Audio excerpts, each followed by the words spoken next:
ఏ బాబు లేవు. ఏ బాబు ఏ Janhvi Elon Musk నిన్ను hire చేసుకుంటాడు. అవునా ఏం రో వాళ్ళ కంపెనీలు దూడవనికి. ఏ కంగారు కిషోర్ అరే పాడరా నాయన, ఒక్క పాటనన్నా వాడు. అరే రే మనసా సాంగ్ ప్లే చేయవా? అంత లేదు, అప్పటి నుండి ఫ్రీగా మస్తు పాటలు మార్చుకున్నావు. ఇప్పుడు నేను వాడింది తినుగమ్మ. పావురానికి పంజరా ఆడ వాడాడు గానీ యూట్యూబ్ కి రా. ఎవరు ఏ నువ్వెందుకు వచ్చినాడు? అన్న అమ్మ తోడన్నా, నాకు వాళ్ళకి సంబంధం లేదన్న. అన్న ఇప్పుడు ఇంట్లో దొంగతనం అయితే దొంగతనం చేసిన వాళ్ళు లేపేస్తారా, ఇల్లుని మొత్తం లేపేస్తారా అన్న?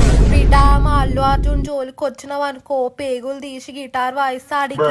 అన్న అక్క చూడు మస్తుంది. మాట్లాడు, నువ్వు మాట్లాడి చెప్తా. ఇట్లెవ్వడు నన్ను లేపమంటాడు. ఏ లవ్ బే. ఓ భయో, హేడికి ₹1 లేదు. ఇక్కడ పెద్ద లక్షాధికారి అనుకుంటున్నాడు బికారి గాడు. ఇగో మావుని కూడా ఆడిపించుకొని చేరా. ఆడిపించుకుంటారు ఆడిపించుకోరు మమ్మీ వాళ్ళు. ఆడిపించుకుంటారు పోరా చెప్పినా కదా నేను. మీ హీరోకి ఆర్టీసీ క్రాస్ రోడ్స్ రికార్డ్ ఉందా? ఓ అన్నో, అది అక్క కాదంట, అన్ననంట.